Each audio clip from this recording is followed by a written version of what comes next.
Next మనం ఆరో టాపిక్గా చూడబోయేది జిల్లా కలెక్టర్ అంటే ఆ జిల్లా మొత్తానికి బిగ్ బాస్. ఆ బాస్ తలుచుకుంటే జిల్లా ప్రగతిని పరుగులు పెట్టించవచ్చు, సంక్షేమ పథకాలను సమర్థవంతంగా అమలు చేయొచ్చు, జిల్లా ప్రజలకు అద్భుతమైన సేవలు కూడా అందించవచ్చు. ఒక్క మాటలో చెప్పాలంటే మొత్తం జిల్లా స్వరూపాన్నే మార్చేయచ్చు. మరి మెదక్ జిల్లా కలెక్టర్ రాహుల్ రాజ్ పనితీరు ఎలా ఉంది? ఆయన వ్యవహార శైలిపై అధికారులు, జిల్లా ప్రజల్లో జరుగుతున్న చర్చ ఏంటి?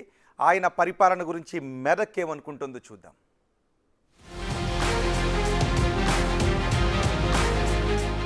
ఐఏఎస్ రాహుల్ రాజ్ మెదక్ కలెక్టర్గా బాధ్యతలు స్వీకరించి ఏడాదిన్నర అవుతుంది. అంతకు ముందు ఆయన జీహెచ్ఎంసీలో తన బాధ్యతలు నిర్వర్తించారు. ఆ తర్వాత సబ్ కలెక్టర్గా పనిచేశారు. ఆసిఫాబాద్ అడిషనల్ కలెక్టర్గా, ఆదిలాబాద్ కలెక్టర్గా పనిచేసిన తర్వాత మెదక్ జిల్లాకు బదిలీ అయ్యారు.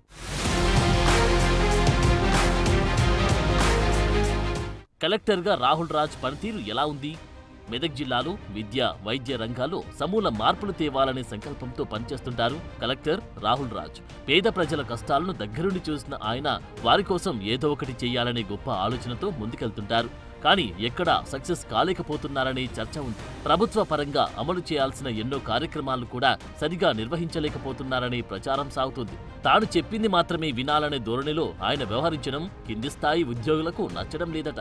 దాంతో ఆయన మాట పెడచెవిన పెడుతూ ఉండడంతో పనులు సకాలంలో జరగడం లేదట. మెదక్ జిల్లా అభివృద్ధిపై ఏమాత్రం దృష్టి పెట్టడం లేదనే విమర్శలున్నాయి. జిల్లాలో ఖచ్చితంగా పలానా రంగంలో, పలానా అంశంలో బాగా అభివృద్ధి చేశారనే పేరు లేకపోవడమే ఆయన పనితీరుకు నిదర్శనమని చెబుతున్నారు. కలెక్టర్గా చేపట్టిన వినూత్న కార్యక్రమాలేంటి? తన మార్కు కనిపించేలా ఎలాంటి కార్యక్రమాలు చేపట్టలేదు. ప్రజలతో సత్సంబంధాలు ఎలా ఉన్నాయి? ప్రతి సోమవారం నిర్వహించే ప్రజావాణిలో తప్ప మిగతా సమయాల్లో ఆయన ప్రజల్లోకి వెళ్లడం తక్కువే అంటున్నారు. అయితే ఉపాధి హామీ కూలీలు, రైతులు ఎదుర్కొంటున్న సమస్యల గురించి ప్రత్యక్షంగా తెలుసుకునేందుకు అప్పుడప్పుడు వారి దగ్గరికి వెళ్తుంటారు. వారి ఇబ్బందుల్ని ఓపికతో విని పరిష్కారం చూపే ప్రయత్నం చేశారు. అప్పుడప్పుడు ప్రభుత్వ హాస్టల్లోకి వెళ్లి తనిఖీలు నిర్వహిస్తూ విద్యార్థుల సమస్యలు అడిగి తెలుసుకుంటున్నారు. ఇదంతా ఏదో నామ్కే వాస్తే అన్నట్లుగానే చేస్తున్నారనే చర్చ జరుగుతోంది. ఇవన్నీ పబ్లిసిటీ స్టంట్లే తప్ప ప్రజలకు దగ్గరయ్యే కార్యక్రమాలు కావని జనం చర్చించుకుంటున్నారు.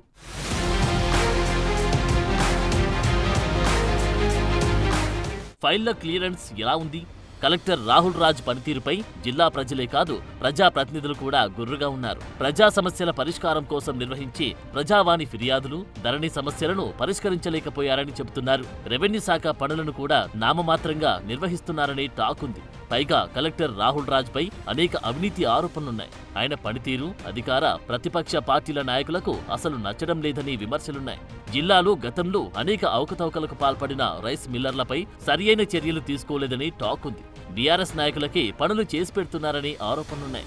ముఖ్యంగా కాంగ్రెస్ నేత మైనంపల్లి అండదండలతో కలెక్టర్ ఇష్టారాజ్యంగా వ్యవహరించారని విమర్శలున్నాయి. అందుకోసమే ఎన్ని విమర్శలు, ఆరోపణలు వచ్చినా కలెక్టర్ మెదక్ జిల్లా కలెక్టర్గానే కొనసాగుతున్నారని చర్చ జరుగుతుంది.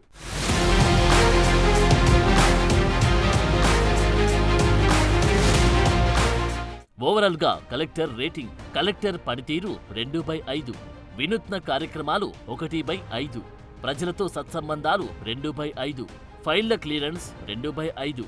రాహుల్ రాజ్ మెదక్ కలెక్టర్గా బాధ్యతలు చేపట్టిన నాటి నుంచి నేటి వరకు ఆయన పనితీరులోనూ, జిల్లా ప్రజలతో సత్సంబంధాలు పెంపొందించుకోవడంలోనూ, జిల్లా అభివృద్ధిలోనూ ఎక్కడా ఆశించినంత ప్రగతి చూపలేకపోయారు. ప్రజాసేవల విషయంలోనూ చెప్పుకోదగ్గ స్థాయిలో పేరు సంపాదించుకోలేకపోయారు. ఆ కారణంగానే తాను పనిచేసిన ఏ జిల్లాలోనూ తన మార్కు ప్రదర్శించలేకపోయారనే వాదన వినిపిస్తోంది. అందువల్లే బిగ్ టీవీ సర్వేలో ఆయనకు చాలా పూర్ మార్కులు పడ్డాయి.